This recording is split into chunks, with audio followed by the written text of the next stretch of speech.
Okay, in this video I'm going to show you how to fill out the 8962 premium tax credit. This is for a single individual under the age of 65.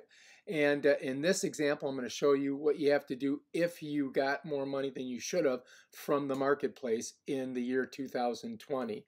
You're going to need to have your 1040. You're also going to need a Schedule 2 for the 1040. And you're going to need to have your 1095A, which is the form that you get from the marketplace that tells you how much money you received. And you'll need the instructions for the 8962 from the IRS. And I've already filled the whole thing out, so we're going to go slowly through it. First of all, this is 8962, so you can get it off the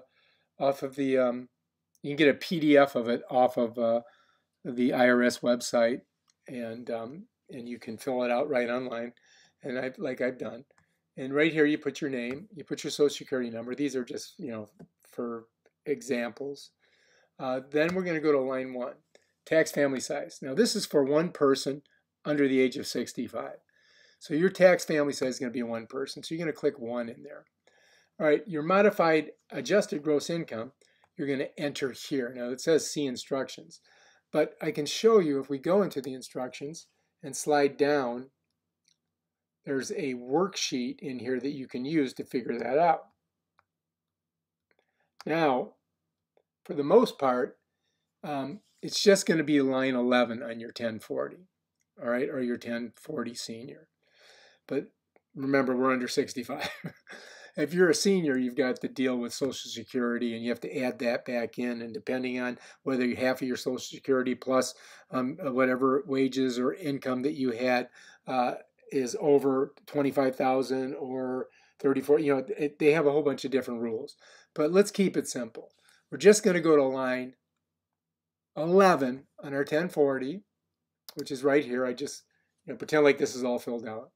And so we go to line 11, and on a line 11, after you've done all of this stuff up here, figured out, if you have to figure this all out, you probably have a CPA who's going to do this. You don't have to worry about it. But I'm assuming that you're just a poor bloke like me, and so you have to do it yourself. So line 11 is going to be your adjusted gross income, which probably is just going to be wages. Like this was probably 25,000. And that, whoops, one more zero. And that's what you made, right? All right, so we know what that is. Now let's go back over here. We've got 25 here. Then you're going to enter the total number of dependents. Well, you're single, so you don't have any of those. Now your household income in line 3 is 25,000 because that's what you made, right? Now we got to find the federal poverty line. So line 4, you have to look up the federal poverty line in the instructions. Now, depending where you live, it can be higher. But I'm just going to assume you're in the 48 states in DC. So let's go in here and let's find the federal poverty line. Oh, here it is, right here. So if you're in the lower 48, it's 12,490. 12,490. So you need that because you got to plug it in here. And I've already got it plugged in, 12,490. Now what they want you to do is they want to figure out a percentage. So they want you to figure out what percent your income is of this number here. And the way you do that is all you do is you just divide this number into that number, and you're going to get a whole number. I'm going to just do it for you real quick. So let's go 25,000 divided by the federal poverty line, which is ridiculous. It should be higher for us. But let's just go ahead and do that. We divided it. And it comes out to be 2. Well, you have to move the decimal point, and you're going to get 200 as a percentage. So 200. So we put 200 in here, okay? So now we go to line 6. Did we enter 401? No, we didn't. Click no. All right, then slide down to line 7, applicable figure. So now we're going to look for the applicable figure for 2,000.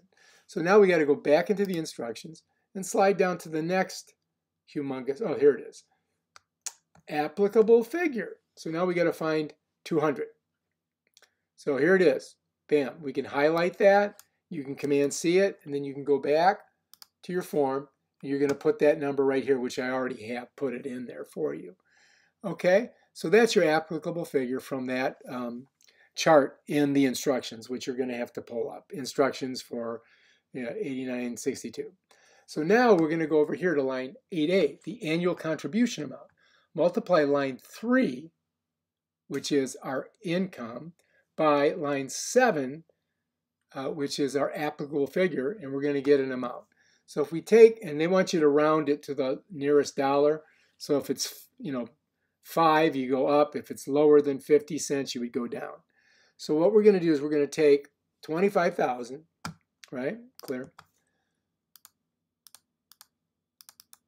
And we're going to multiply it times point. Now remember, put your decimal point in there.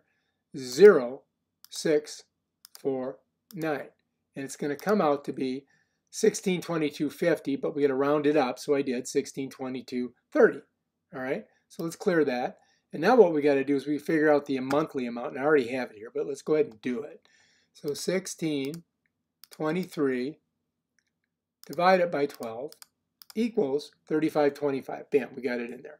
All right, so let's just close that all out. So now we got the whole top done. All right, that wasn't too hard. If you have stock trades, if you have bonds and dividend, all that stuff, then you probably aren't doing Obamacare. Most of the people that are doing this aren't making a lot of money. They don't have a bunch of, side gigs that they're doing and making cash on. All right, the next thing we got to do is come down here. We've got our top filled in. Let's go to part 2, premium tax credit claim, reconciliation of advance payment of premium tax credits. Are you allocating policy amounts with another taxpayer? Or do you want to use alternative calculations, blah, blah, blah? No, we're not. Let's just go there. All right. Now, see instruction to determine if you can use line 11 or must complete lines 12 through 23. Yes, continue to line 11. That's what we want to do. So line 11 is what we want to use. We don't want to have to do the whole months. We want to use the totals. So that's how we're going to run it. All right, so let's move on down. Now, what I've done is I've already filled in a bunch of numbers here, but I want to go to this 1095A that they have an example of. Now, you're going to get this in the mail from the health insurance marketplace or the government. You do not attach this to your return. You keep this for your own information and records. All of this is filled out when you get it, okay? And then down here, in part 3 is where you really get the meat and potatoes. So what I'm going to do is I'm going to go, I'm going to figure, all right, so for purposes of demonstration, for the annual totals in line 33, the first one I'm going to use 14,000. The second one, we're going to use 13,000 as our premium. And the last one, the amount that the marketplace gave us is going to be 12,000. So remember those numbers, 14, 13, and 12. Now let's go back here. And I've already put them in, 14, 13, and 12 right there, all right? Those are the advance payments, right? This is what the one in, I don't know why they have this way, but they just do. All right, so now the first thing we got to do is slide over and look at number C here. C is the amount that they want you to spend, okay, towards these premiums. They're saying, okay, this is what your annual contribution is supposed to be. So that's why you just take line 8A and you just plug it in here, 1623. Now what they want you to do is they want you to subtract that number from 13,000. And when you do, you get $11,377 based on this fake, thing that I put together. All right, so the annual maximum premium assistance, because you got to pay part of it because this was the premium, and this is what your obligation was based on your income of $25,000. Remember, we multiplied it times 0.064, which was the applicable figure, and that's what they say that you have to pay towards the premium. Okay, so when you subtract your obligation, $1,623, from what the premium was, $13,000, you end up getting $11,377. That's what the marketplace says that you're entitled to, based on your income. So now you got to go the smaller of A or D. Well, D's this number is much smaller than A. So you're just going to put it in here. All right. And then this is what we got from the marketplace during the year. All right. This is fake numbers. Remember this. This is not what, you're going to get. This is just, I'm just doing them so that's easy to do. All right. So now we've got to go down and we've got to extrapolate these numbers. The first thing they're going to do is say, what was the total premium tax credit? Well, the total premium tax credit, remember, the premium cost $13,000. Our obligation was $1,623, and so this is what should have been paid out.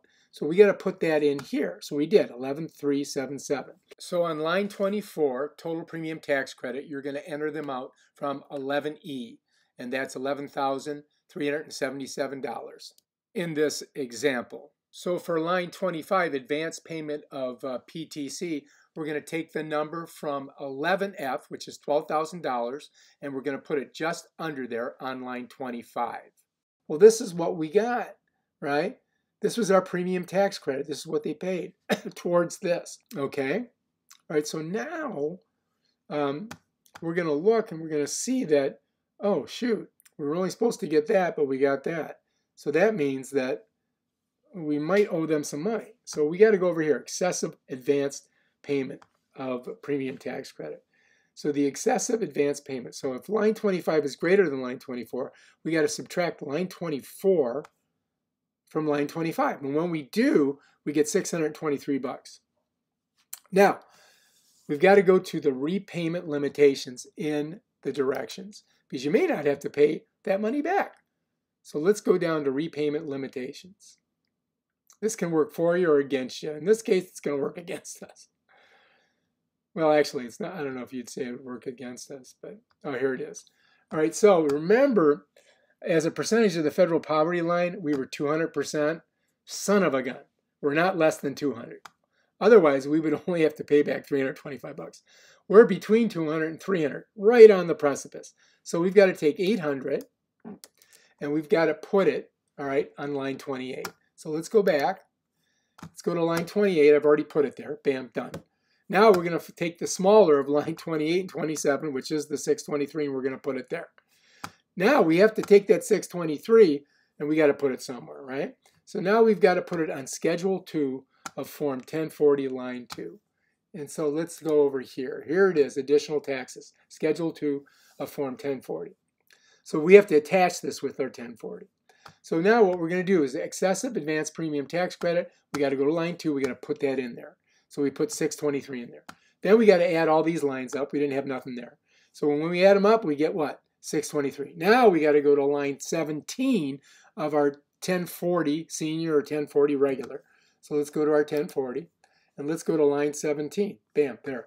So now we've got to put that amount, which was 623 in line